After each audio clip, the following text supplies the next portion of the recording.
Good morning, and welcome to the Hot Speaker Series, brought to you by the Humanist Association of Toronto.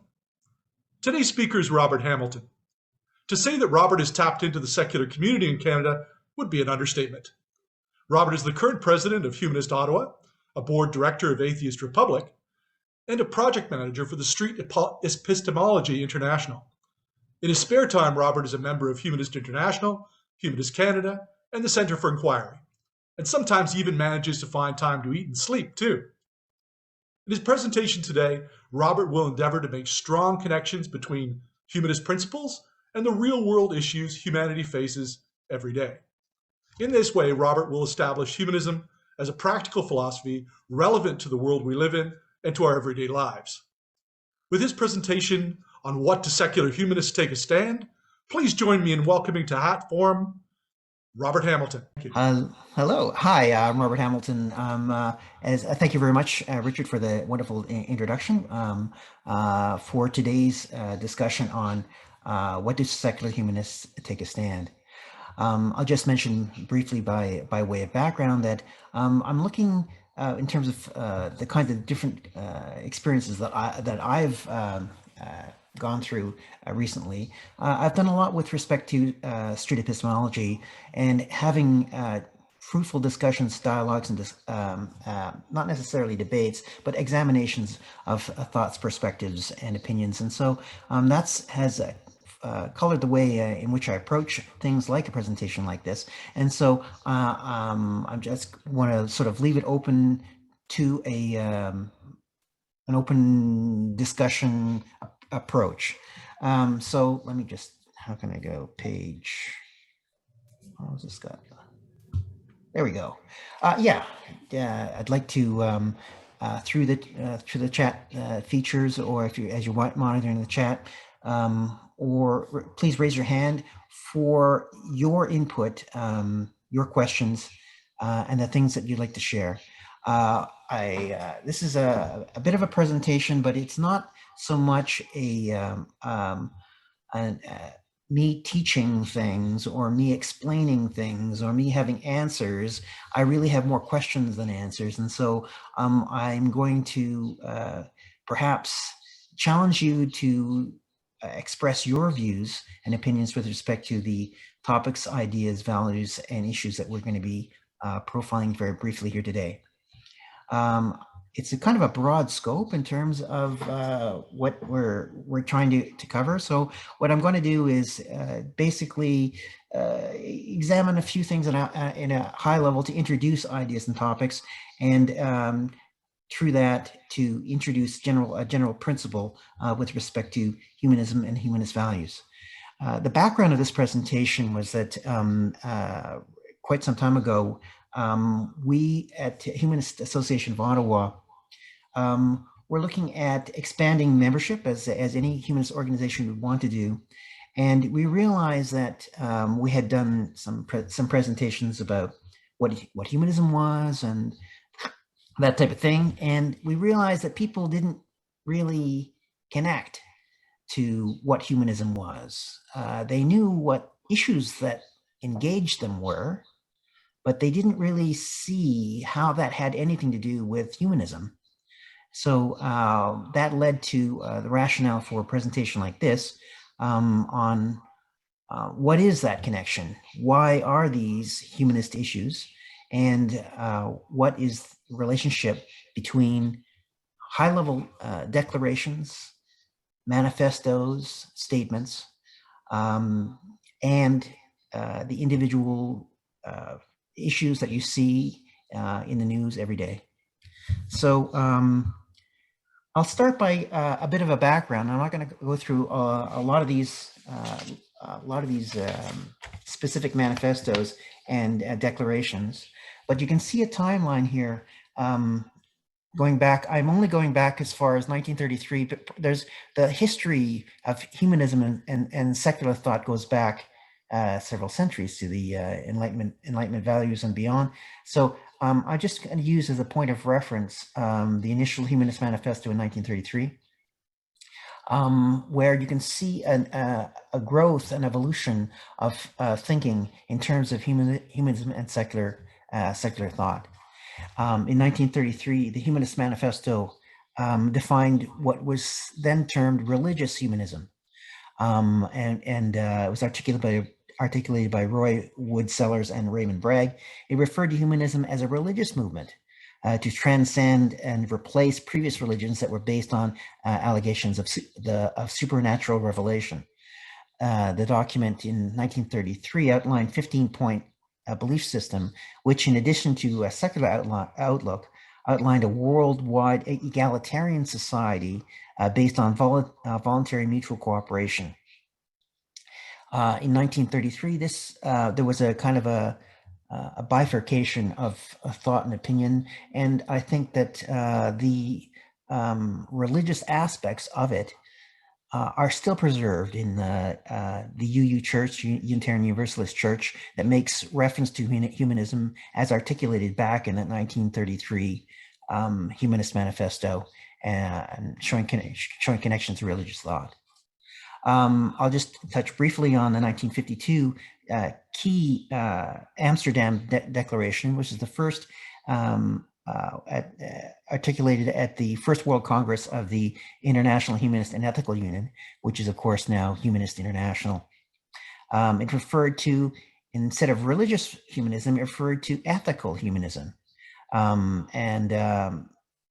As a concept which unites all those who cannot any longer believe in various creeds that are willing to base their conviction on respect for humanity as a spiritual and moral source. Then moving along just briefly, and I'm not going through all of these, but I'm going to just mention a couple of really important ones here, and I'll talk about other ones later throughout the talk. The Second Humanist Manifesto by the American Humanist Association was outlined by Paul Kurtz and with Edwin Wilson. It was specifically issues-based and identified specific issues that it took a stand with respect to. It articulated opposition to racism, weapons of mass destruction, and supported human rights. It advocated that divorce and birth control should be legal, and that technology can improve life in general. Furthermore, it proposed an international court, which of course has since been implemented. So it was a forerunner of many things at that time. The other declarations I'll go into a little bit later, but you can see from this progression that there is a continual renewal and progress forward, and changing with respect to the priorities and crises at the time.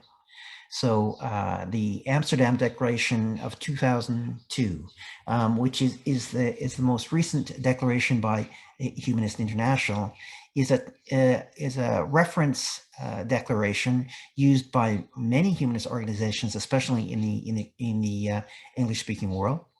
And it is the foundation, for example, of Humanist Canada and other major humanist organizations around the world. The Americans have done their own Humanist Manifesto 3, which has a slightly different spin on it. But the one that we're working with here, oftentimes in Canada, is the Amsterdam Declaration 2002.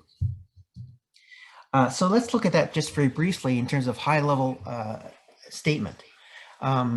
It talks about, and a lot of you, from a humanist perspective, know a lot of this stuff, and I'm just going to touch on it very briefly in terms of what, from where do humanists proceed, and of course, one of the things that all humanists generally rail against is the establishment of a creed, some kind of sacred thing that is fixed in stone. We all sort of like want to push against that. So this declaration is merely a statement of position. So it refers to humanism as being ethical. It affirms the worth, dignity, and autonomy of the individual, and the right of every human being to the greatest possible freedom compatible with the rights of others. It's rational. It seeks to use science creatively and not destructively. Humanists believe that the solution to the world's problems lie in human thought and action, rather than, of course, divine intervention. Humanists support democracy and human rights. Humanists aim at to the fullest extent possible for every human being that democracy provides an overarching approach. It holds that democracy and human development are a matter of right. These are the seven general principles of the Amsterdam Declaration. Humanism insists that personal liberty must be combined with social responsibility.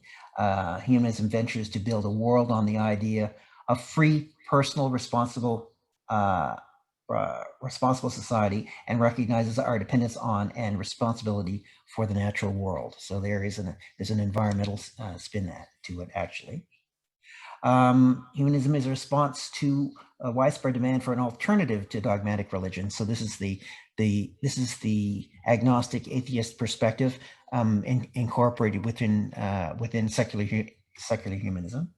And humanism values artistic creativity, imagination, and recognizes the transforming power of art. Humanism affirms the importance of literature, music, art, and the visual and performing arts for personal development and fulfillment. So it's goal oriented. And finally, humanism is referred to as a life stance. In other declarations and manifestos, it's referred to as a philosophy or a way of life. In the 2002 Amsterdam Declaration, it's referred to as a life stance, aiming at the maximum possible fulfillment through cultivation of ethical and creative living, and offers an ethical and rational means of addressing the challenges of our time. So it is also issues and focus, issues based, but not specifically to any issues of the time, trying to be as open and generic as possible. Just quick check-in. Is this doing okay? You any guys that have any comments with respect to some of this? Yeah, I have a question. Sure. When it says a life stance aiming at the maximum possible fulfillment of what?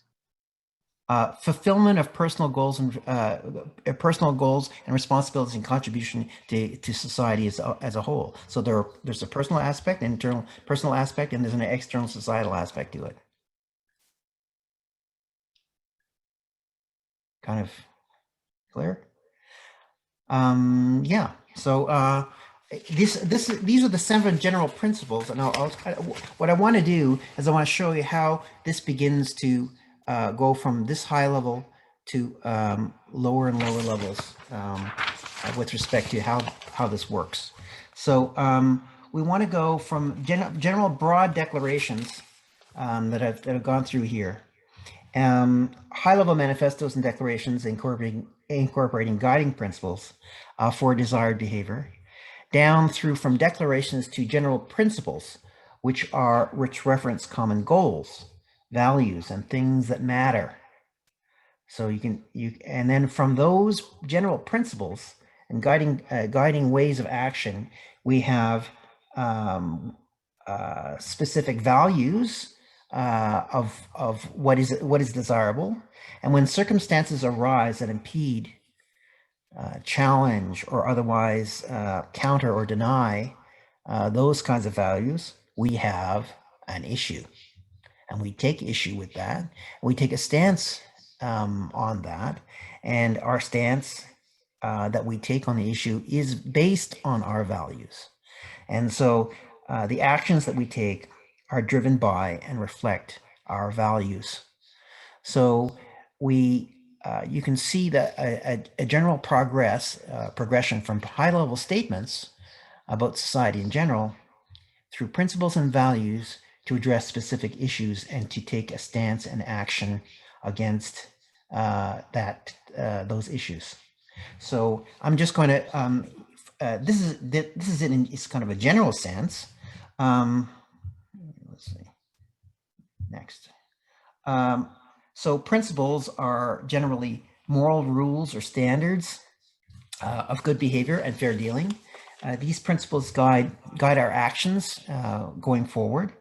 And then closely related to principles are values, the beliefs that we have, especially about what is right and wrong and what is most important in life that control our behavior, the importance and usefulness of worth or of worth of something. So there are things that we value, like I value my car, and there are values that we have, which is I value mobility, which is a value I have. So it's not something. It's not something that you value. Things that you value reflect your values. Maybe just put it that way. Okay, so on principles and values, let's go back then to look at principles and values in the Amsterdam Declaration. Where are the values and principles there? And so I've outlined specifically within those 7 principles and ways of action, I've highlighted the specific values that are listed in there. We value ethical behavior. We value rationality. We value democracy and human rights, personal liberty, social responsibility. We value operating as an alternative to dogmatism and dogmatic religion. We value artistic creativity, imagination, and that we value personal fulfillment. These are the general values from which humanists proceed, as you can see expressed here. So, I'm having a problem with this. There you go. There are a lot of different types of values, and we have values expressed by different humanist organizations. So Humanist Canada, for example, has specifically identifies values as separate and distinct, and not necessarily directly connected to these declarations. So Humanist Canada expresses the value of critical thinking, which allows us to evaluate and available information, develop cogent arguments, and find effective solutions to the problems we encounter. Value ethics to help us analyze the pattern of individual and social behavior, to explore the origins of our value judgments, and to understand the fine-tune the principles that govern our conduct. We value, or Humanist Canada values responsibility. Being a responsible person involves attention to what is right and good.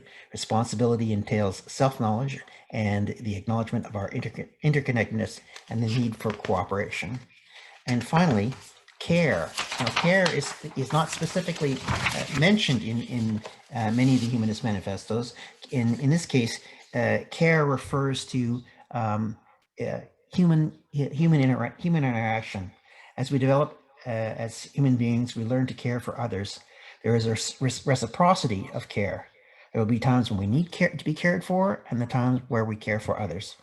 In a broader sense, this can extend to the environment as well. Environmental care, or caring for the planet, is a co-extension of the care that we give to each other.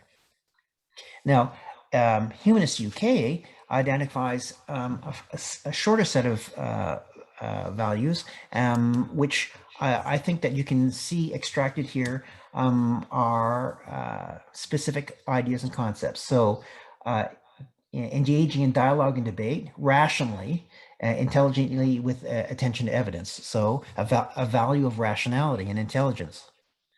Recognizing the dignity of individuals and treating them with fairness and respect. So you can see dignity, fairness, and respect are values.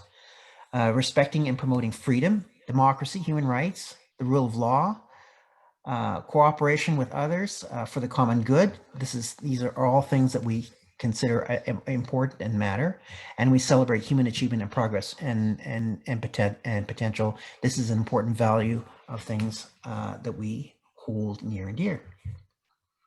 So there are a lot of different types of values, and some of these values can be expressed in a wide variety of different types of documents. I gave you as an example the Council for Secular Humanism, which existed at one point as its own organization. It is now today exists as a program within the Center for Inquiry. And you can see with respect to these types of values that there are a variety of other additional ideas and concepts that drive what we do and how we think. Not only the separation of church and state and free inquiry, but also concepts of moral education and skepticism. You can see once again repeated various aspects of valuing things like democracy and freedom from religion. So one of the key ones I think that I would focus on with respect to values is the 10 commitments articulated by the American Humanists Association.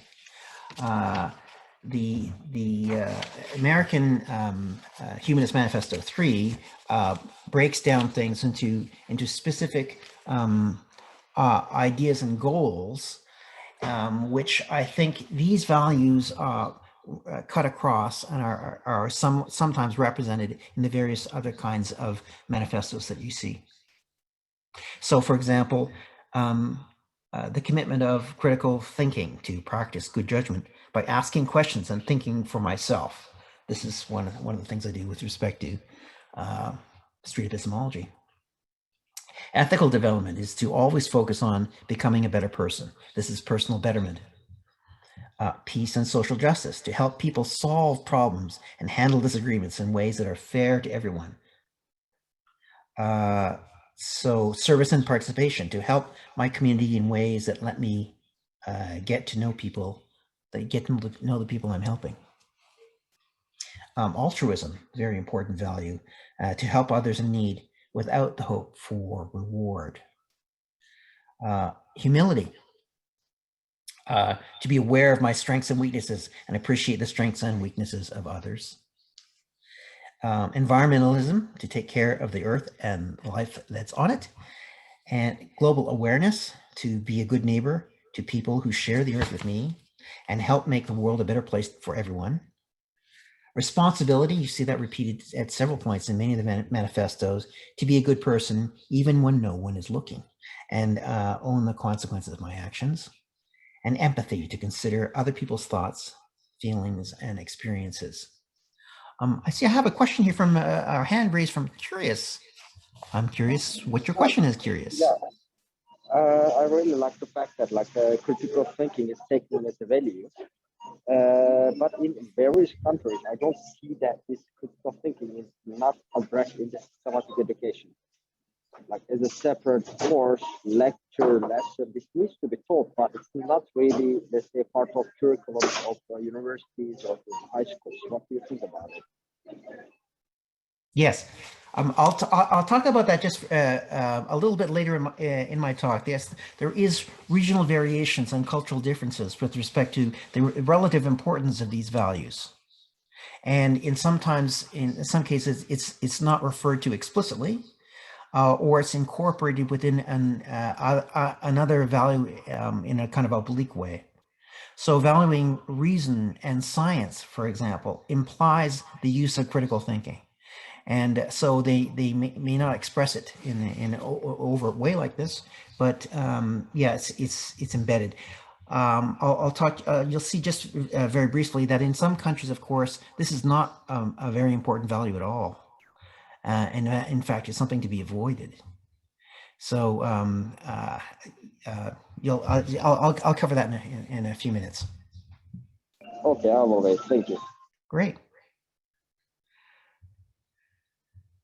Okay. Any other thoughts? Okay, so let's onward and upward here. I keep on. Where's my cursor? Okay. Yes, let's think about a little bit about values. Let's take a look at how values can perhaps move along in a kind of dimension of thought. So let's take a look at two kinds of dimensions: secular rational values versus traditional values. What I mean by secular rational values have the opposite preference to traditional values. These are societies who have secular rational values, place less emphasis on religion, have non-traditional family values, and value personal autonomy over external authority. In societies that value secular rational values, issues like divorce, abortion, euthanasia are seen as relatively acceptable. On the other end of that spectrum, you have traditional values. Traditional values emphasize the importance of religion, parent-child ties, deference to authority, and traditional family values. People who embrace these values also reject divorce, abortion, euthanasia, suicide, this type of things. These societies have high levels of national pride and nationalistic outlook. That's the vertical dimension. On the horizontal dimension, you have survival values versus self-expression values. Survival values place emphasis on economics and physical security. It's linked with a relatively ethnocentric outlook and low levels of trust and tolerance. At the other end of that spectrum, you have self-expression values. Self-expression values give high priority to environmental protection, growing tolerance of foreigners and immigration, LGBTQ plus and gender equality issues, and rising demand for participation in decision-making in economic and political life. So if you take a look at this and divide this up in this way, and you map out countries and survey them, and you see how they fit, what can you learn? Is there anything that is there any value to doing that? There is a World Values Survey. The World Values Survey is an international research program devoted to scientific and academic study of social, political, economic, religious, and cultural values of people around the world. The project's goals is to assess the impact of cultural values on the social, political, and economic development of countries and societies. The main idea is that socioeconomic development is linked to a broad syndrome of distinctive value orientations. So the project grew out of an original European value study started in 1981 by Professor Ronald Engelhardt from the University of Michigan.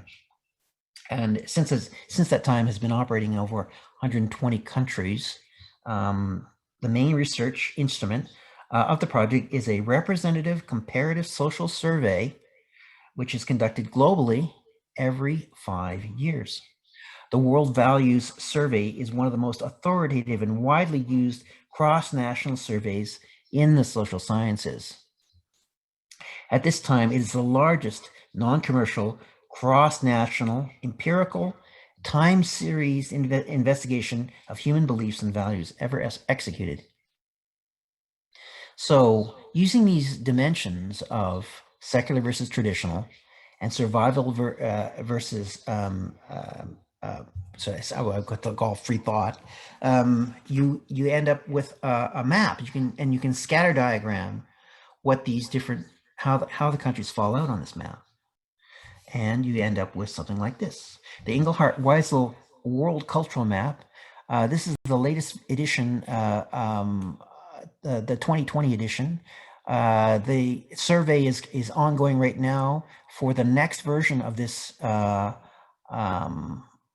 of the survey, and it divides countries into various categories. Now, I'm not going to go into those categories here, but where Canada fits is in the English-speaking section there, and unfortunately, the Canada dot got omitted, but it's in the middle of that one under English-speaking. But you can see with respect to how different thoughts and ideas and values are expressed, that the kinds of values that you've seen in the Amsterdam Declaration, the Humanist Manifestos, all fit within the general area of English-speaking area and the Protestant European area. Whereas the complete opposite of that, which would be the African Islamic countries, and you can see specifically Muslim majority countries are identified at the other end of that spectrum, where these countries score high on traditional values, score high on survival values, and low on secularism, and low on self-expression. So you can see there's a distinction worldwide in terms of some countries and some certain areas of the world value these kinds of humanist things I've just outlined that really focus on certain geographical distribution. So this is another. There's you can there's a YouTube link there. You can see that this map change across time from the 80s straight through to the right through to now, and you can see these zones change and reflect. You can see it's an interesting YouTube video to see how these change over time, especially what happened dramatically in 2001. And how it changed the global distribution and cultural map. So I invite you to take a look at that one, what this map looks like in motion. So it gives us a sense of a set of context that the kinds of values that we are expressing here are not global, and there are those who have completely the opposite set of values that I've just expressed here. So I just want to talk just very briefly, because we're talking about secular values, and there are a lot of different sources that we can draw upon to talk about secular values. I'd like to draw your attention specifically to the European Parliament's version of secularism, which is defined as the strict separation between non-confessional political authorities and religious authorities. So this is a divergence between government and religion, as well as the impartiality of the state, are the best means of guaranteeing non-discrimination and equality between religions and between believers and non-believers. So secularism is an institutional framework. As an institutional framework is necessary, but not sufficient condition to allow the multitude of life stances present in our societies to coexist in harmony. So you need, in addition to secularism, you need to augment that by a series of additional values: value of the rule for the rule of law, value for freedom of expression, equality, equality of education, and specifically valuing science. When you add these to the mix, you end up with a more broad-ranging and full-featured secular humanist perspective. Okay. Robert? Yeah. Catherine has a question that might be relevant to a piece of the presentation here, so maybe you could talk with her. Sure. Sure. Okay. So would you be able to go back, because it was about your little bubbles? Yeah. Thank you. So does the place of each country within the bubbles signify where they are on it? And if so, I just wondered where exactly Canada is, and like, is it below the word English speaking or above it, or? It's above and to the right of the word speaking in English speaking. Okay. Okay. So it's like more self-expression than the U.S. Yes. And a little bit higher on the secular. Yeah. Yes. So so it scores higher than the UK on self-expression, and about the same as the UK with respect to secular values. Okay. So about. Yeah. All right. So up there. Yeah. Okay. I was just curious. Thanks. Yeah. So this is a scatter plot. The full report is quite an interesting read in terms of what they've noted over time. I did notice a specific kind of religious spin to it. There was very much the way they interpreted is a primacy on specifically religious and family values, and it basically pursuing the premise that when you have strong family ties and religious values, you do better economically. And so it's trying to make that case. Yeah, I see another hand up. Paul, go ahead.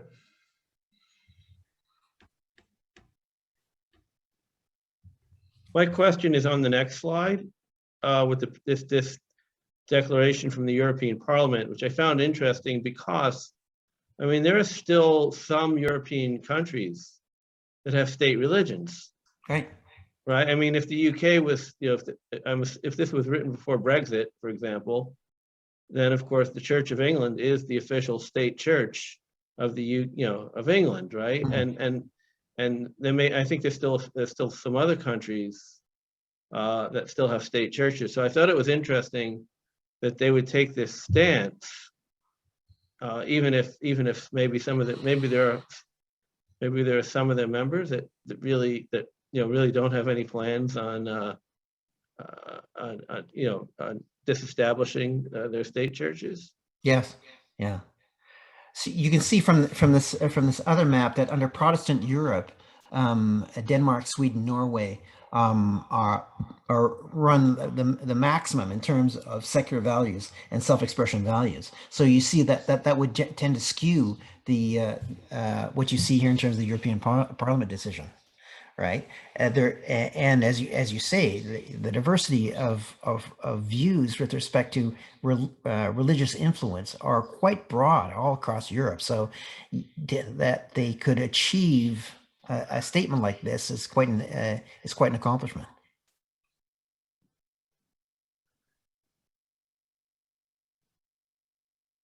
And Wei had a question as well. Wei, go ahead. Yeah, it's with regards to the slide with the bubbles. I wonder when you have time later, could you talk a little bit to the issues of methodology involved? Oh yes. For this, when I look at the labels, I mean, they are not of the same category. Some are religion, some are philosophy. I would definitely put Confucian as philosophy, and then English speaking. So what does that mean? And how did they take a survey, and those bubbles arrived at through statistical generalizations, or whatever. I'm curious, and above all, I'm somewhat troubled by the word traditional. Me too. A lot of hidden meanings and values and all sorts of things. Thank you. Yeah, I agree. That's what I was sort of mentioning before, that there's a kind of a lens through which they're looking, and it's reflective in that language, the use of that language. And I think that over time, I mean, this thing started in 1981, so I think that perhaps there's been an evolution of thought now in terms of this, but this is certainly it's hard for them to kind of like be completely neutral with respect to what they're looking at here. Someone had to make these bubbles and draw these lines around these dots. And look at this chart, for example, and kind of squint your eyes, and what would the scatter diagram look like without those bubbles there? It's just a bunch of dots, and you realize that there's not a strong linear relationship here. It's quite broad ranging, and what that means in terms of variability is that it speaks to the possibility that these dimensions are not capturing what they say they're capturing. But that's just my opinion. Absolutely, Robert. Yeah, they're not. This is not your study. Certainly, you're presenting it for illustration purposes only. And definitely go to the website and go to the video if you want more further information on this one. Yes. Curious. Yes. We'll just go to you before we move on with the presentation. But certainly, we want to get through the presentation, so we can't stall on this particular point. And curious, just as a point of administration, there, your microphone is very muffled. So if you can do whatever you can to speak very clearly into the microphone, that would help us. Oh, sure. Okay, let me save my question to the end then. Thank you. Let's go on. Okay. All right. Thanks very much. Okay, well then moving along then, if there are not any other comments, because I'm not going to need a lot more reliance on some more comments a little later on in this presentation. We get to the big so what. So these are your values. Yeah. These are the things that matter to you. Okay. So this is all really important. Now, so what? So what, how do you get from values to issues? And so I just want to see if I can briefly, where am I going here? Get into some issues here that touch upon these values, and what is the connection of why are these humanist issues? So for example, let's take a look at medical assistance in dying. The humanist value that we're talking about here is empathy and altruism. These are the values that touch upon what we consider important, and why then is medical assistance in dying an important issue. We in Canada, we're talking about Bill C-7, which has just been passed. It got royal assent in March this year. And the management of various issues associated with that are key to humanist values. And so what does this change mean in terms of things? And because it's not the passing of this version of Bill C-7 doesn't end the issue. There are a variety of different changes that have been put into place here. So now that this bill has been passed, Canadians no longer must have a reasonable foreseeable death in order to be eligible for medical assistance in dying. Before, that wasn't as much the case. There are now two sets of safeguards in place. One for those whose death is reasonable and foreseeable, and one for those whose deaths are not reasonable and foreseeable. In both cases, though, there is a mechanism for to receive medical assistance in dying. Canadians with a reasonable foreseeable death who have been assessed and approved by a medical assist for medical assistance in dying, but risk losing the capacity to consent prior to the May procedure, will be able to sign a waiver of final consent. This is an important change and recognition of a right. And we're now entering a 2-year phase. During the 2-year mental illness exclusion, the Government of Canada will hear from experts and develop safeguards and protocols for people who seek access to MAID, but whose sole underlying medical condition is a mental illness. So this is often an area of debate and discussion. So I want to open this up to the floor. What you can see here that the reason why this is a humanist issue has to do with empathy and altruism. What are your thoughts with respect to this issue?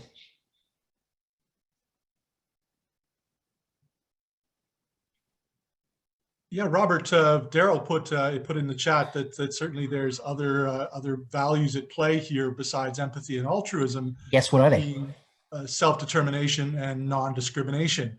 Robert, Daryl, did you wish to elaborate on that?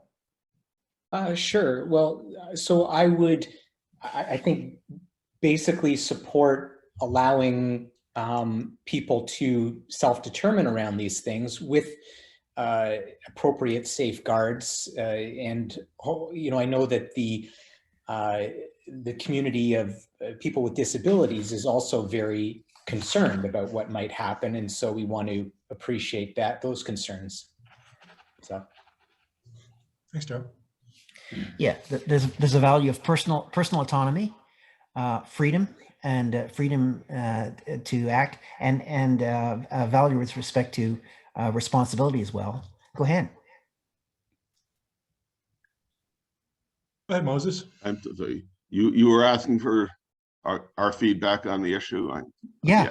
I do see the self-determination being the key much more.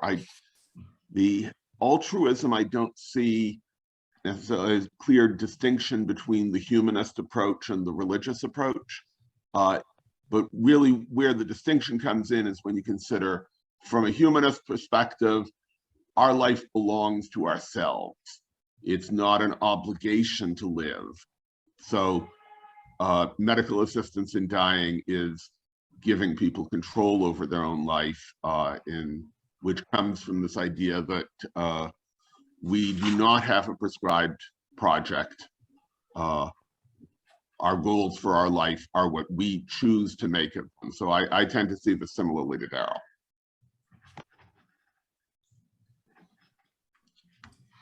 Yeah, I agree with that. The idea of an absence of an afterlife is a guiding principle here, and that we take responsibility for the life that we have, and that is a driver with respect to medical assistance in dying. It is literally taking control of things on your own terms, which is a way of life. Okay, Paul, you had a comment? Yes, I do. So there's just another value which I just see in this discussion, which is social responsibility as well. Okay. Basically, when someone makes this choice, one of the things they're doing is that they are reducing the amount of resources that society needs to spend on end-of-life care. Since end-of-life care is the most expensive part of our health, of where our healthcare dollars are going. And so it's just another side to this, where someone might say, you know what, I'm not going to drain society of precious resources to keep me alive for another 6 months. I'll go now. So you say it's a kind of a duty of care to society as a whole. Yes. Wow, that's a interesting interpretation. Very useful.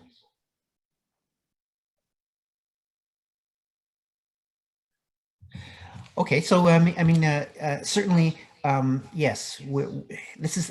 I want to go through these specific examples to outline how, in general, beyond simply what we're talking about here, how humanist values connect to wide spectrum of different issues. Another hands up. Alex, go ahead.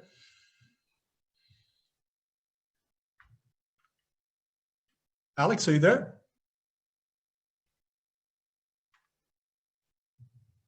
Oh, can you hear me now? Yes. Yeah. Okay.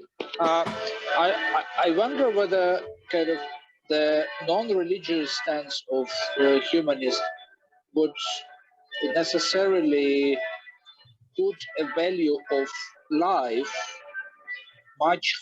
no matter in what condition and in what quality, much higher than the value of not life, of death, kind of in every situation, whether it's logically kind of consequent for humanists to support life in any state of form or in any stage.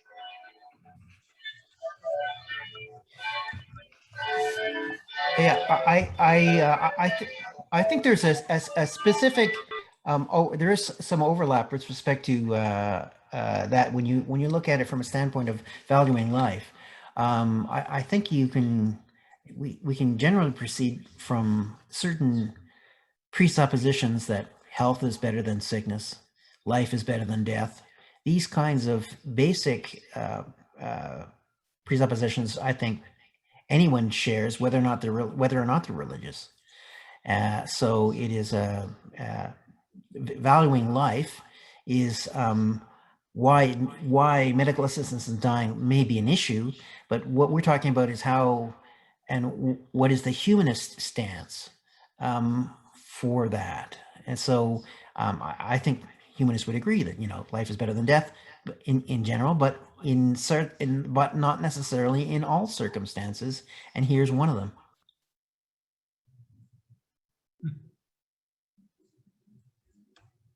So yeah, I mean, do other people, hopefully somebody disagrees with me on that, because, you know, I really enjoy finding out when I'm wrong. So I want to find, if somebody disagrees with me, please let me know. Okay, so this is just one example of an issue and why it's a humanist issue. Let's take a look at another one. Geez, I can't. Oh, back up. Sexual and reproductive health rights. And I've offered as an example the through line to sexual and reproductive health rights that the humanist value that we're talking about here is responsibility and personal liberty.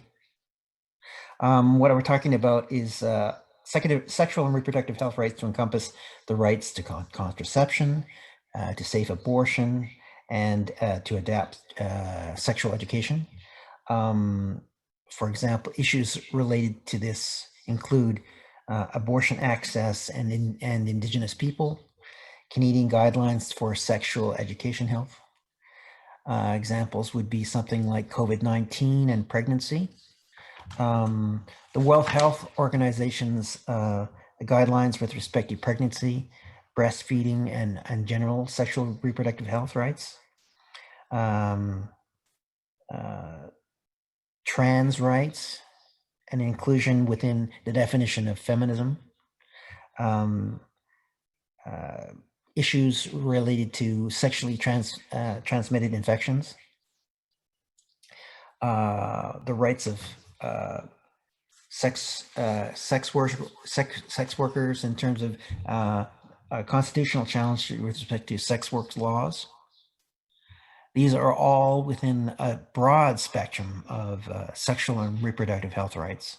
And these are humanist issues because we take responsibility, personal responsibility, we recognize the personal liberty, freedom, and self-autonomy of all, including women, of course. So let's talk a little bit about sexual and reproductive health rights.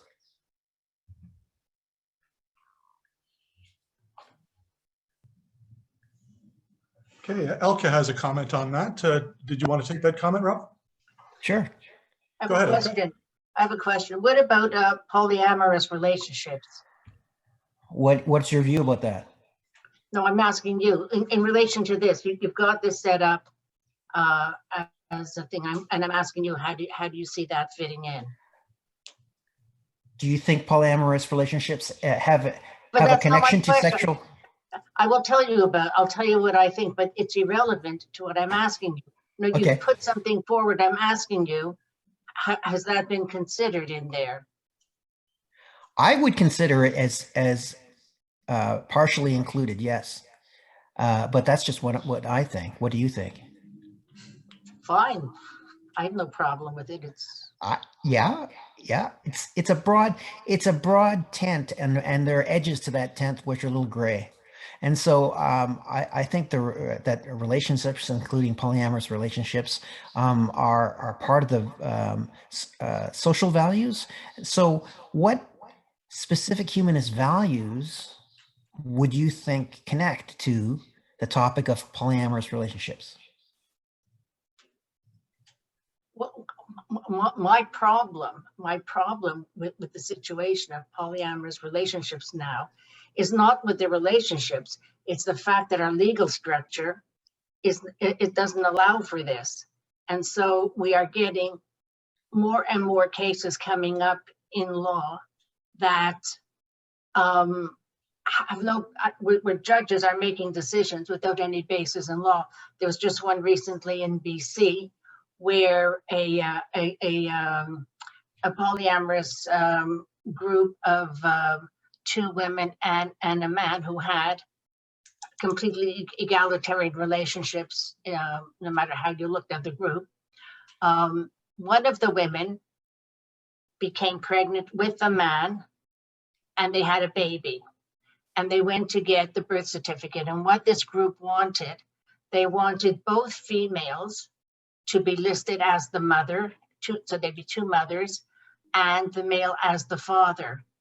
And they had no basis in law to do that. They could do a surrogate mother.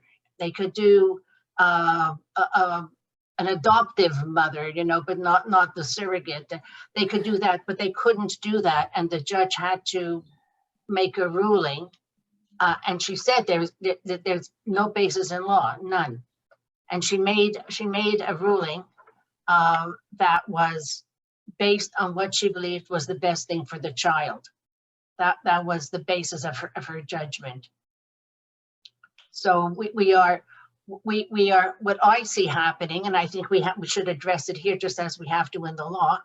I see changes in our society that are occurring in the generations coming after us that are very, very different than what we have. And we are busy making laws to suit what we have. And every time we put up a law that suits how we are organized, it tends to be an obstacle for the generation coming after us. So I think that's a whole different kind of discussion. Mm-hmm. So the issue of polyamorous relationships, or let's just see broader even of non-traditional family configurations, right, are a humanist issue because they relate to the values of personal autonomy, liberty, and responsibility. And that's what makes them a humanist issue, and therefore what the humanist stance will humanists need to take a stance with respect to those non-traditional family configurations. So what would, from your perspective, would be an appropriate humanist stance with respect to those non-traditional family configurations? Are you asking me or the group? Yeah, generally? or yeah, you and the group in general. What do I think? Yeah.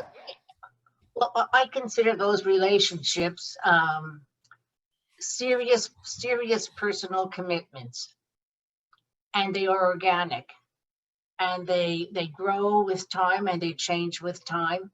And the problem, I don't have a problem with such an organization, but I think if I were in such a group, I would have a problem in that the world around me is structured in a way that makes my living in such a manner extremely difficult.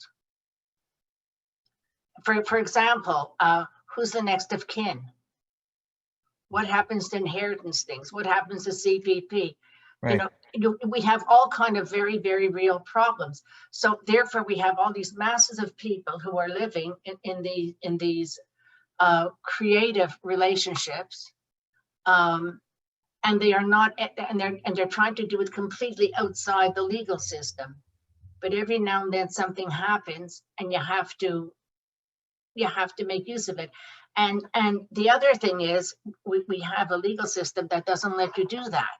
So if you want to live, even if you live together in, quote, traditional heterosexual relationship, and you say we don't want to be married, the law says, okay, don't get married, it doesn't matter, we're still going to treat you as though you are.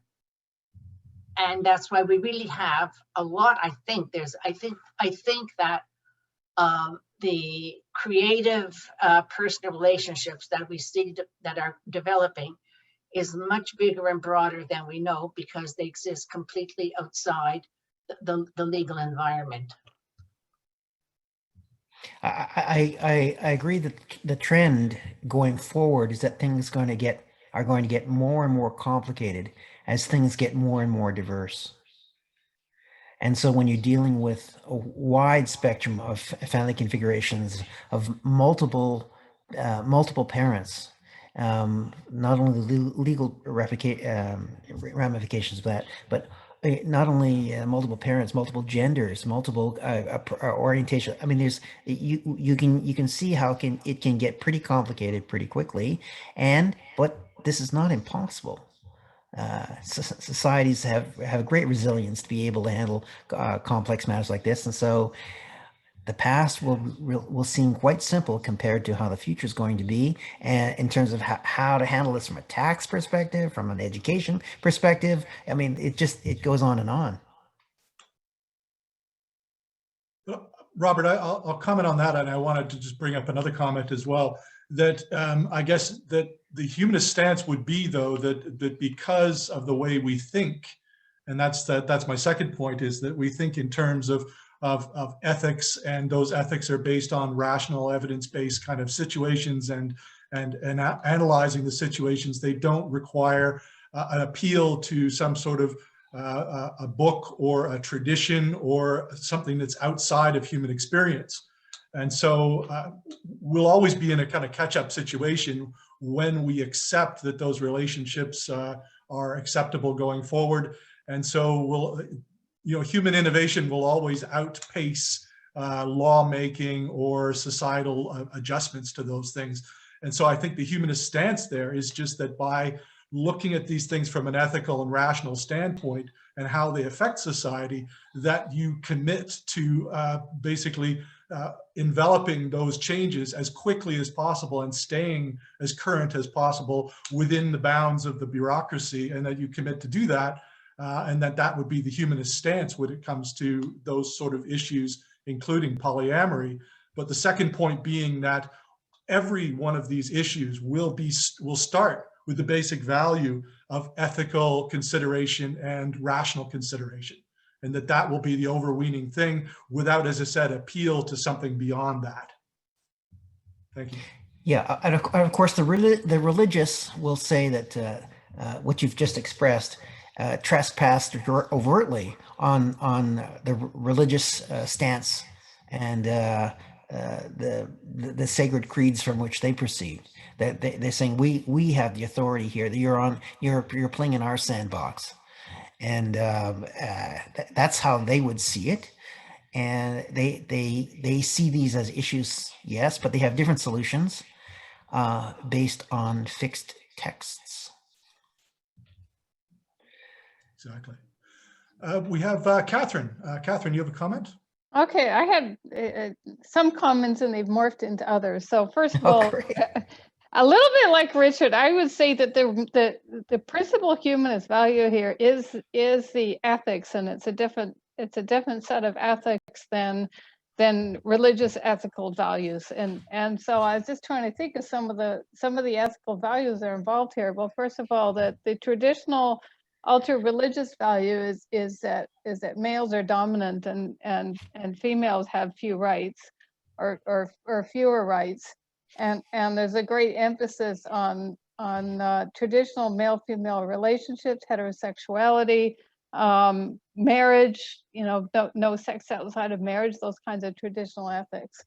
And then reproductive rights like abortion rights is based upon an entire philosophical framework where the traditional religious view is that on conception a fetus has like a soul, and therefore it's murder to kill a fetus. And so there's all of those ethical issues that come into play. So that's how I would frame it, is that and I wouldn't necessarily say that ours, if I can put it, is necessarily more rational. It's different, and it's based upon a different philosophy. And then I just want to, Elka's comments raise some really, really fascinating philosophical issues as to, absolutely, yes. There are certain circumstances where I can completely see why you should be allowed to have 3 parents. I mean, that to me is a given. I mean, I know a situation myself where a friend of mine agreed to father a child for a lesbian couple who are friends of his, but I guess they're the 2 legal parents, they're the 2 mothers, and yet this is still his child, and it's not like it's open, so he's totally involved in the child's life and considers it his child. But I guess legally he's got a biological connection. In this other group, you had a woman, she was the biological and a parent, mother. He was the father, and the other woman had no physical, no biological, and no legal connection to the child, and that was the dilemma. Well, but that's the same thing. That one of the two women does not have a biological connection, and yet the two women are considered the two legal parents, right? And he is left out. So I'm just saying that there's an incredible number, because of course once you move it up to 3, can you move it up to a village like you have like 18 parents, or there's all kinds of weird things that can come out of it. And so anyway, that's my comments. It's clear that the law is behind and has to constantly play catch up here, and that the legal process doesn't take into account these kinds of complexities. Catherine, you talked about the traditional male-female role, etc. But what happens when the term male consists of several different genders and the term female consists of several different genders? And so, in terms of degree and diversity, so where do you draw a line between that group, which you would call under the category male, and that group that you would call under the category female, and that group which is neither or both? Or it's all kinds of things you can get into. The law doesn't capture it. I was going to give one example. We now have relationships where you have transgender woman, transgender man. So they've both transitioned from the opposite gender, and then they have children together. Like, which is the mother and which is the father? Like, there's a heck of a lot to, or do you just put parent for each of them? I don't know. There's just a lot of things that are non-traditional, which raise interesting issues. Yes, and you get into broader definitions that get more complicated. I'd spoken to one person who had referred to who said abortion is not a women's issue. I said, "Excuse me, how did you come to this conclusion?" And she said, "Abortion is an issue for people who have uteruses and who can get pregnant. But I won't necessarily refer to that as woman." So this is the world we're in. I'm not saying what she said is valid or invalid. It's just getting far more complicated as time progresses, and FYI, it will continue to do so. It is valid. I know somebody like that. I know somebody who was female and did all the medical, got her breast removed and took all the hormones. Is legally a man now, but still has her uterus. Yes. So she could switch her hormones at any time and produce a child. Then she goes back to being he. Okay, let's move to Paul hands, Kaplan yes. here. Paul has a question or a comment. Paul? Yeah, well, first a comment to Elke on the person you were just describing. The correct pronoun for that person is he. That person was not a she. I know. I was just fooling with it. Was playing with the word. Okay. But my comment was really, what was more on what on the question of a marriage, and if that's really, is that really in the purview of religion? But is it? Because of course now we have same-sex marriage, which which the traditional religious authorities were opposed to, but we got the laws. The laws have changed, and now people of the same sex can marry, which of course they can never do before until modern times. Now the question about what about the legal standing of other groups like these polyamorous groups? What would it take to get the laws changed? To get same-sex marriage legalized, that was a move. There was a whole movement, because you have to get to get the politicians to change the laws. You have to convince them, and that takes a political that does take a political movement to get your laws changed. So I guess the question with polyamorous groups is are there enough people who feel strongly enough about the issue, you know, who would raise it to that level and actually get our laws changed. So that's the question. So I guess from a humanist value point of view, we would say this is a question of personal liberty, and these people should be fully respected and accepted for who they are. But can we actually get laws changed? I think that's another issue. Yeah, so I think what you're saying then is these issues matter. They are important, but the question is, what action would you take? How much do they matter? How important are they? It's a question of degree, and what will you do to take a stand?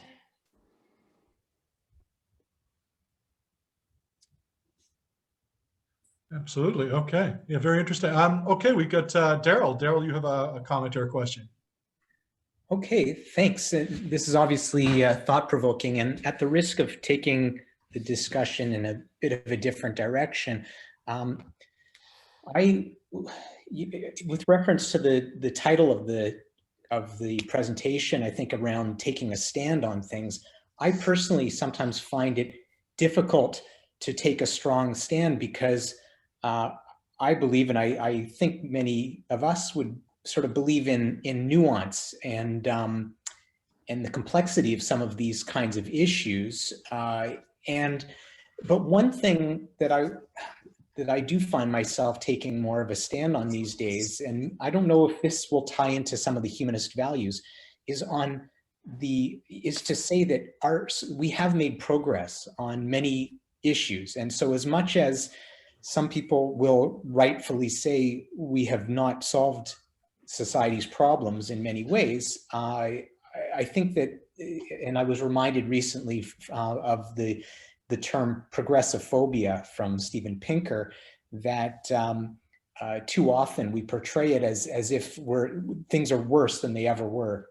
Anyway, I just wanted to throw that out in case anyone had a comment on that.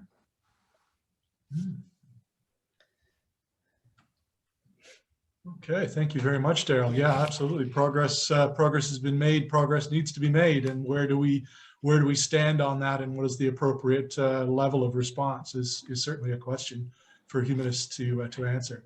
And also, how you define progress as well, right? Absolutely, that's key. Yeah, that's a cultural priority. You're talking about manufacturing children.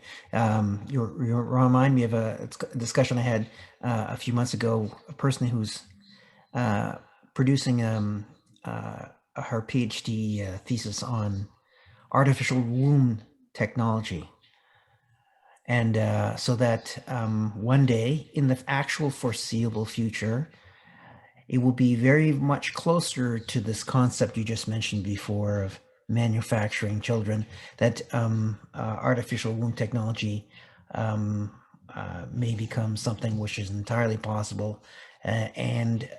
So it's going to, we'll have to have some kind of ethical framework to handle that type of thing when it does become possible.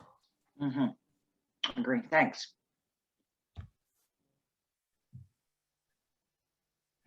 Okay, so let's talk. That was really interesting. Let's talk about another issue that is near and dear to the hearts of humanists, which is, of course, non-secular school funding. And I think humanists have been around the block several times with respect to this issue. Just briefly, I'll just in terms of introducing this topic. Of course, education is a provincial responsibility, and so government policy differs across Canada. But each province can be classified in three general categories.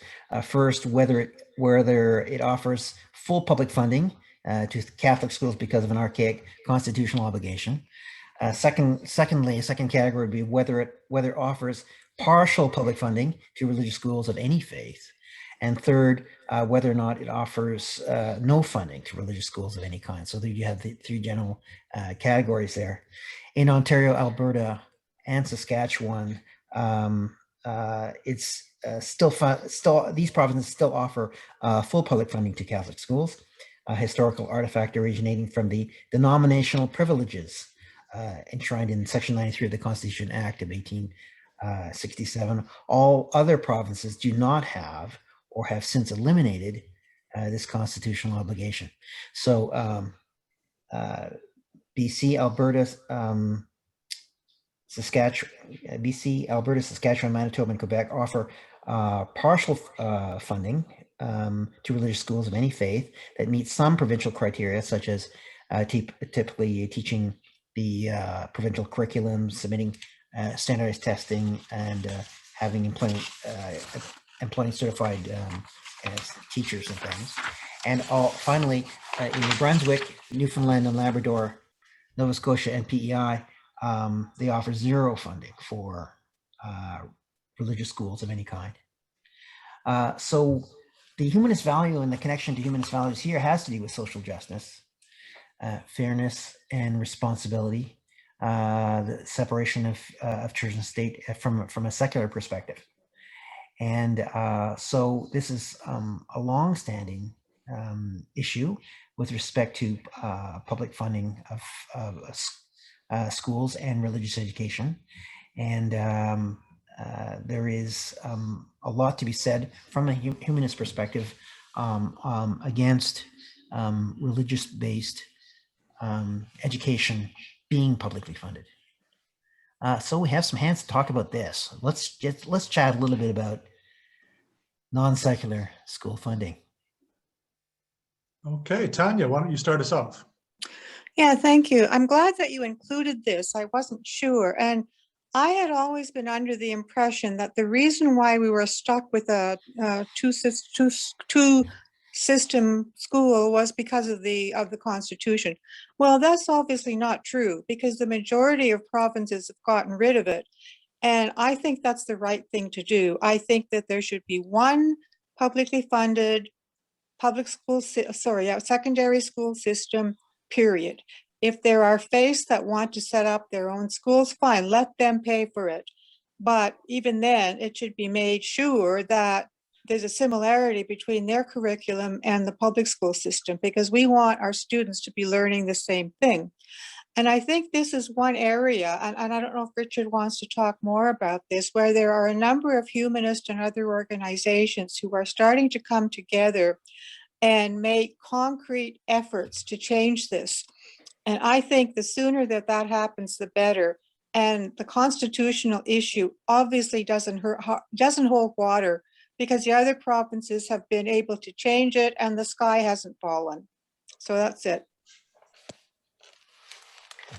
That's right. It is considered by many to be almost a daunting task, too hard to take on. Yet it has happened several times in several provinces. And so, yes, a bilateral constitutional amendment is possible. Now, it rolls off the tongue very easily, saying, "Oh, yeah, all you have to do is just constitutional amendment. That's it. You're done."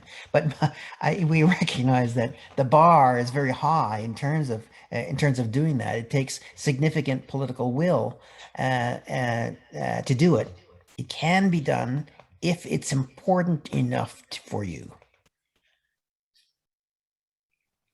Absolutely. And I guess the key to this discussion is what are the values that would drive us to decide that this was worth doing, as you said, that this was worth prioritizing and putting our weight behind, taking up a stance and taking action. Right. Curious, do you have a comment on that? Yeah, sure. Can you hear me now clearly? Yeah. Yes, more clearly too. Okay. Yes. Okay, thank you. I changed the device. So whenever this discussion comes up in various contexts, I really like the kind of let's say, counter-dependent opinion that the previous lady has just stated. And this idea sounds like ideal and that is kind of promoted, but people miss that this is really a, let's say, country or culture-specific problem. And you can't easily say that this should be done in this way. And it is supposed to be handled universally in the same way. let me explain you the purpose of thing here. So there is something in some countries, some of these religious, let's say, background people wants to come up with their own schools, not only to teach the religion, but they have other, let's say, other agendas. And that agenda is something that usually works not in the favor of the government or the favor of the human values, let's say. And this is not something that you would be in the favor of if you're in the favor of other human values. And this is why sometimes the governments needs to make an interference by actually, let's say, providing financial support for these institutions to have a control over their curriculum, to have a control over their teachers, to have a control about what is going on those things. And this is still with a relatively good intention because the government gives them the chance of having these schools, but the government still wants to have a control over them. So this is why I prefer to say that this is not something that you can easily say for every country or universally that, oh, this is how it should be. But this needs to be decided case basis. Thank you. Okay, thank you, Curious. Robert, any comment there? Well, I'm thinking back actually to the scale, the cross-cultural scale, and talking about how, from a humanist perspective, we're looking at personal autonomy and diversity with respect to the relationships that individuals have with their government, and free and open debate and valuing democracy, and what most people want in terms of from a democratic perspective is the foundation from which the humanist values would proceed. So what do most people want? What would most people consider fair? What democratic process would need to be put in place in order to move this forward? We know that in these provinces where the public purse is funding these schools, tens of millions of dollars, hundreds of millions of dollars over years are going into this, and the value of those funds and the in terms of benefiting other social causes in society alone would seem to be an impetus to drive this issue forward. Okay, thank you, Robert. Catherine, you have a comment? Yeah, so first, just in response to Tanya, and I know Robert already said this, it very definitely is a constitutional issue. The fact that other provinces have gotten the political will to amend the Constitution doesn't mean that there's not a constitutional guarantee of these rights, which can be amended, but you have to get the will of the province to do so. So, and the second thing, I really wouldn't put this into the buckets you have, like social justice, fairness, and responsibility, because those could all be met by funding all religious schools. And from a humanist point of view, I think the real value here is secularity and rationalism, is not wanting to have funding for any religious schools.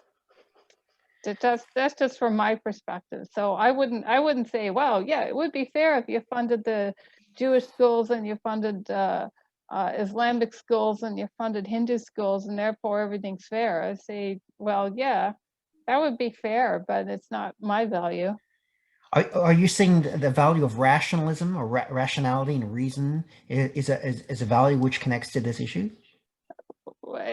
Maybe you can call it indirect, but I say rationalism and reasonable reason rejects the concept of God and rejects the concept of religion. And to me, the value for humanists is the rejection of religion here, and not wanting to support religious values, and not wanting to teach people religious values, and not wanting to fund religious values. So that's just my perspective, is that you could just separate it out and say it's the secularism that is the real value here. That's to me, anyway. The value you're expressing is that secularism takes primacy over non-secularism. That's correct. Yes. And so on what basis is that decision made? Rationalism. I don't know. I guess I'm going in circles. A little bit circular, yes. We have to make the case, right? And just a simple question. Yeah, well, I mean, to me, one of the primary values of the secular humanists is the secular aspect of it. I mean, Yeah. if this were a non-secular humanist group, I wouldn't be here. Yeah, me neither. Yeah. Yeah, but I mean, if you're facing the other side and you say, well, we should remove this public funding of these Catholic schools because rationality if and I were reason. making the argument, I would say we should do it to save money, right? I mean, yeah, appeal to that. But I mean, why do I really want to get rid of it? Because I don't think we should have religious schools that are publicly funded. I agree. I don't think we should be indoctrinating children in Catholicism and paying for it. And paying for it, exactly. Yeah, and there's an element of unfairness there, but yeah, I think you're touching upon the values basis for that argument. That's good. Okay, thank you very much, Catherine. Good exchange there. Elka, you had a comment or point? Yeah, just a couple of quick things. There's a great irony in discussing the difficulty in getting rid of the separate schools in Ontario, because the whole system of Catholic teaching was set up because of Quebec. It's a whole long historical thing, but it was because of Quebec. It was to make sure that Quebec would have its Catholic education and Catholic religion left alone, so there wouldn't be wars and fights. Britain didn't have to send troops in to keep the peace. So it was part of this whole historical thing. So it was set up because of Quebec, and Quebec is so thoroughly secular. I mean, the rest of Canada is not. But Quebec is so thoroughly secular that when they say you can't banish all your symbols when you're in a public position, people don't even understand what they're talking about. So that's the big irony. In terms of fairness, of course, having Catholic schools is stupid, but besides that, having set up a system, it is totally unfair. For one thing, if you're a Catholic teacher, you can teach anywhere you want in the entire province. You can teach anything, any grade, any level, anywhere. But if you're not a Catholic teacher, you're cut out from about half of it, or maybe even more sometimes, of the available jobs. You can only teach in the public system unless the Catholic system absolutely cannot find anyone, and then they'll let you teach there temporarily. So that's gross unfairness. And the other thing is, when they had to build extra schools, same number of pupils, but extra schools, they didn't say, okay, the Catholics, here, you can take all these old schools and we'll build new ones for us. No, they built all the brand new state-of-the-art schools, and they're all Catholic. And all the old schools that are falling apart and need new pipes and there's absolutely no ventilation, those are the public system. Oh. And the Catholic schools, they have air conditioning. It's any way you look at it, it's not only stupid, it's grossly unfair. Unfair. Would you consider that religious privilege? Or just a difference in treatment? It's not privilege, it's control. It's control. There's an interrelationship between three things: organizing society around the family, and the relationship of politics and religion. And religion really gets the control, because when you have people, for example, who are oppressed and things are very bad, and could and should organize and revolt, they don't, because it's the will of God, and God knows best, and God works in mysterious ways. And they're all interrelated. Yeah. sometimes my government works in mysterious ways. I have no idea how they come up with their decisions. But go ahead. Other comments? There's a spectrum of definitions for secularism, and one allows an open secularism allows for the free exercise of religion as long as it doesn't harm or infringe others in an open pluralistic society. Where there's another version of secularism, which you're expressing, which is overt non-religion, non-expression of religion in society overall. And there's societies and countries that operate like that as well. So there's a kind of a difference in terms of what you mean by secularism. That's excellent. We'll move on now. Just a reminder, Robert, that we're down to the last 15 minutes or so here. Yeah, so I've got a few more slides to go through here. So yeah, if there's, we'll take these last two comments and then we'll move on to further slides. There's a spot just in my presentation where we'll insert that one, because that's a really good idea in terms of other kinds of values that do need to be expressed. Okay, great. Okay, so let's just maybe what I can do is just briefly talk about this one, which has to do with climate change. The idea of environmental issues, global awareness. These ideas and values have been expressed that go way back through various manifestos and declarations. So maybe I can just touch on this one very briefly and go on a few of the other ones that I have here. But the idea of environmental stewardship and care. This extends in terms of kind of a global perspective to include issues related to animal rights and the rights of sentient beings that in a more broad range global perspective. So it's not just climate change, but it's a general value of global awareness, environmentalism, and the world in which we live. So anybody have a quick comment on that one? No? A quick comment on climate change, Robert? Yeah, it's the quick topic. It's climate change, global climate change. Yeah, that thing. Yeah, we'll just dance on that one. Wei, we have a comment, please. You're muted, Wei. I'm sorry. It's related to climate change, but it's more asking Robert, to relate to the title of the topic. What do we take a stand?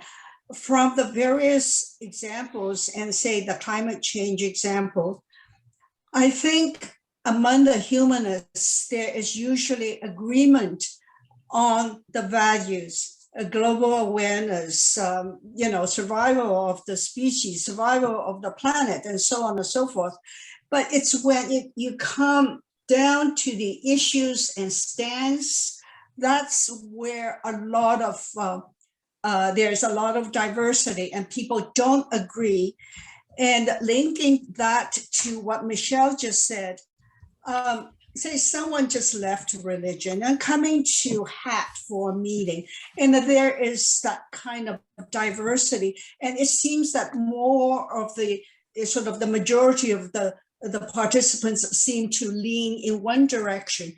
Those people may be a bit disturbed by that and may not want to come back for that. Just say, going back to the polyamorous relationships, I know atheists and humanists, they are at the stage, they are totally fine with lesbian relationships, marriage, and the gay marriages and so on. But they may not be quite, I'm talking about a real example, quite at the point of accepting sort of further diversity. And coming to just listening to our discussion on that issue, that took place for about 10 minutes or so, then they said, well, I may not want to go there. So my question to you is, with regards to the examples you have given, I can see the agreement on the humanist values, because values by definition are broad and somewhat vague, but it kind of points in a direction. It's when it comes down to issues. I think a lot of people who support, doing something about climate change will not agree on sort of the issues. Just take hybrid cars or electric cars and so on. Most people will say, well, the solution to all of that is take public transit or walk. But how about older people? They may have mobility issues. It's hard to, take the transit, even though there's public transportation for the disabled. So I would like you to use the remaining minutes to kind of speak on what can we really take an issue. Because when you come to more specific things, there is bound to be disagreement. Thank you. Okay. So, I mean, you can we can convert this general broad issue to a specific issue in terms of how much more taxes you're going to pay for an expansion of your public transit system. How many more, are you prepared to pay more tax? Are you prepared to pay or advocate for a greater tax burden with respect to a much expanded system, removal and conversion to an electric-based transportation system? All right, how much is that worth to you? The question has to do with where you're coming from in terms of your own values. Oftentimes, the solutions to problems are embedded in how the problem itself is defined. The solution is embedded in how you view the problem. So in this case, if you view the problem of insufficiently funded public transit as an issue in global awareness, if that's your value that you're coming from, then it presupposes that a particular kind of solution or stance that you need to take. So, yes, I mentioned earlier on in the slide, after issues you have a stance, and from that stance you take action. So, what I haven't articulated here, because it's not really the focus of this talk, is how do you convert the issue to the stance? How does that stance align to your values, and therefore what action that needs to be taken? So I just draw that through line there. I just talk briefly then about another issue of vaccine hesitancy. You see, these Robert, are. I'm not sure we have that time for that sort of issue, given we've got 5 minutes left. But we have 5 minutes left. Okay. Yeah. Okay. I'll just touch upon a couple of other things then. Humanist issues, humanist values relate to a variety of issues that some of which are short term and some of which are long term. Things like vaccine hesitancy, things like racism, and peace and social justice as a value with respect to that. And there's a lot we could discuss with respect to some of that. I'll just briefly talk about other kinds of issues that secular humanist values touch upon. Things like, of course, LGBTQ plus rights, homelessness, free speech, tolerance of religious pluralism. These are all broad issues that have a connection to humanist values. And so the question of what are the issues that are important to you, and how or why are those humanist issues? And then when you come up with an answer to that question, you realize that your issues are humanist issues. that you are a humanist because you hold those values, and therefore yeah, it shows how relatively important these things are for you. So I just part of a closer here, I should mention that this is an ongoing project. The human endeavor is an ongoing project, and so to our the declarations that we as humanists cite. So, for example, the next step is that in 2022 there will be another Amsterdam Declaration on the occasion of the 70th anniversary of the Amsterdam 2002 Declaration, which has been translated into 35 languages. That declaration focused on ethics, democracy, human rights, personal liberty, these types of things. We're talking now about, in 2022, a new Amsterdam Declaration that talks about other kinds of values and topics, such as sport, physical activity, or more generically, actions to recognize the quality of life, including diet, relaxation, stress reduction, and having a sense of humor, these kinds of things. The ethics of non-human intelligence, including animal intelligence and artificial intelligence, which we will need to address going forward. Global cooperation as a specific emphasis in terms of the environment and the climate crisis, and then expanding beyond Western-based humanism to draw upon other broader-based cultures and sources, including indigenous sources, as identified in the UN report in September of 2007. So this is the future. This is what's going on right now. There have been there's an Amsterdam Declaration committee that's been struck with respect to Humanists International. It's going to be presented and discussed at the next World Congress in 2021. That is later this year. And then in Glasgow, there will be a ratification in June of 2022. And then on the 70th anniversary in August of 2022, we will have a new Amsterdam Declaration for humanism. So that's the way forward, going forward. So thank you very much for this wonderful opportunity. And we can I can sort of wrap up here. And thank you very much for having listened to what I had to say and to sharing your ideas and thoughts. That's great. I really appreciate that. Fantastic. Thank you so much, Robert, for being here today to connect our humanism. That it is what you said in the end there is so important, that this is that humanity is a global project. That it's an ongoing project. This isn't something we learn and then forget about. And humanism is the same way. Humanism is a life stance. It's an ever-growing life stance, and it grows with us. And it's something that we need to practice within it and constantly revise. And it's an iterative process. That's what rationality is. A lot of the time, it's ethics. It's constantly having those values at the top of your mind. To understand how then to move forward within the world on any of these issues. And certainly I see humanism as being the kind of the grounding for the filter through which we view all of these issues, and then going forward to action in the real world to improve them and to do better.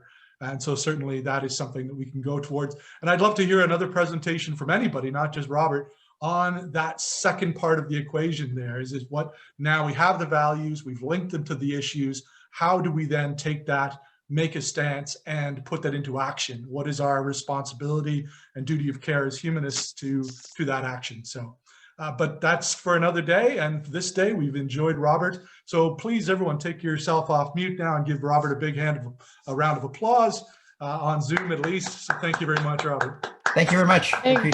That was great. I'm glad you enjoyed it. Thank you. It was Wonderful great. interactive process. So thank you very much. Thanks you for being here today. A reminder, of course, that we've got a lot of wonderful humanist programming on Zoom in the city, outside of the city, around the world. You've all got places to go. I'll mention two of them, being the Oasis tomorrow with Elke's presentation. Be there 11 a.m. or before and after for Oasis. And then again on Monday, Beyond Believing, Michelle and Paul and I will be there to talk about all things humanist and in a really collegial atmosphere. That's on Monday night at Beyond Believing. You can find those links on Meetup and on our website, of course, humanisttoronto.ca. Become a member today, and you can make sure that you support and make this a possibility going forward and into the future. So again, thank you very much. Have a wonderful humanist weekend and enjoy your life.